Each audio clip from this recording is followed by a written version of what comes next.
Hi everyone, it's Robert. Welcome back. And today we are going to take a look at the Google Stadia. Got this in the mail yesterday.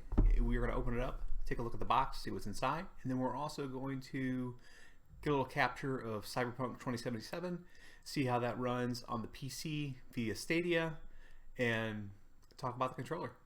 All right, let's get to it. All right, let's go ahead and start by cut this open and taking a look to see what's inside. That's Charlie. He says hello.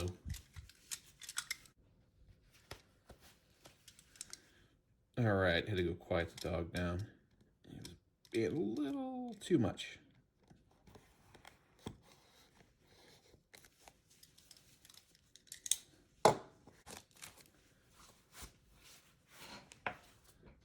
One place for all the ways we play.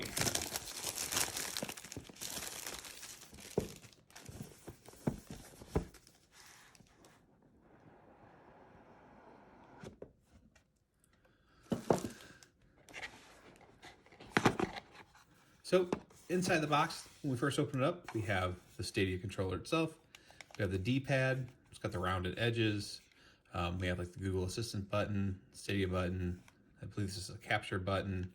These are two types of menu buttons with A, B, X, Y. Triggers, bumpers, USB-C connection, 3.5 millimeter. You notice there is no detachable backplate on this one. It does have a rechargeable battery inside of it. I like the orange. Might have noticed I got orange on my shirt this morning, but I do like the orange knobs and the controller there. It looks pretty good. It feels good. It's got a nice heft to it. I like the angles. It's pretty comfortable in your hand. Nice touches. Let's open up the box rest of the way and see what else we got inside of here. Take off the top. All right, we have a wall adapter.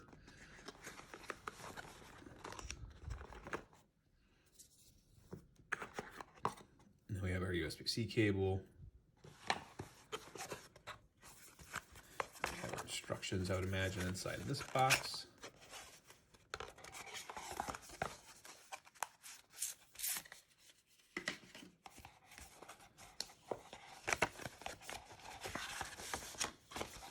Getting started guide with Stadia controller. How to set up the Google Chromecast Ultra, how to set up the controller, how the controller works. Using the controller, learn more. And here we have Chromecast Ultra. And we have the power connection for the Chromecast. So, I guess you could actually hardwire the Chromecast in. That's nice. Alrighty, let's go ahead and go take a look at Cyberpunk 2077. So before we start playing Cyberpunk 2077 on the PC, the first thing that I wanted to do was to go ahead and set up my Stadia controller over the Wi-Fi. In order to do this, you need to download the app on your phone, and it needs to have location access. Not 100% sure why it needed that, especially since it's going to follow this up and ask us for access to Bluetooth to find the same controller. Seems to me that it's a little bit of an overreach on their part trying to find out.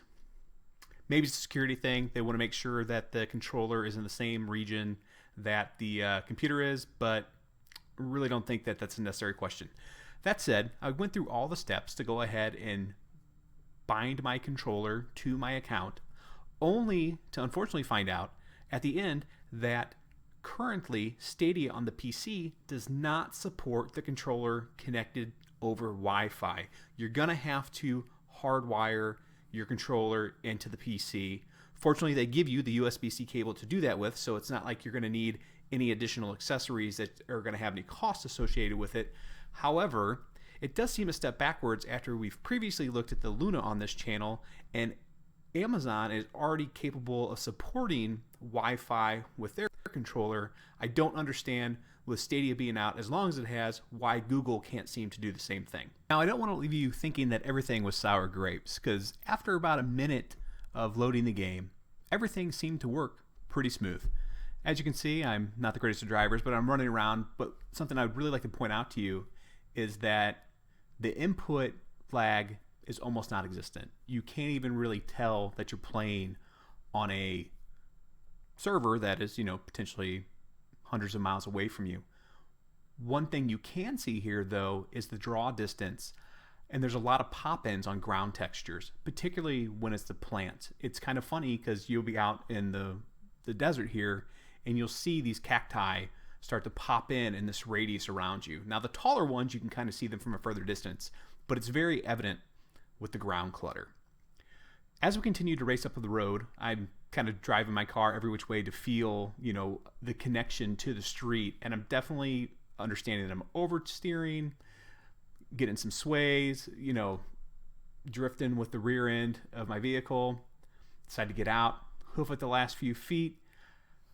Don't notice any real frame issues. Everything seems to be running smoothly. I'm quickly moving my head from side to side at times to see what the motion blur is like, making sure that there's no real drop frames, that there's no animation stutters. The game looks and seems to run really good. Now, disclaimer, I have a very fast internet connection. However, I don't know that I'm actually that close to a Google server that would help me as far as, latency or anything like that. But I do have pretty solid internet. So your mileage may vary. If you don't have, very good internet, you could have a worse experience. Now, this isn't meant to be an overall review of Cyberpunk. However, if you do want to play it, this is a really good way to go about it. You definitely don't want to try and play it on one of the previous console editions, but as you can see right now, that I'm pushing at about 60 frames per second.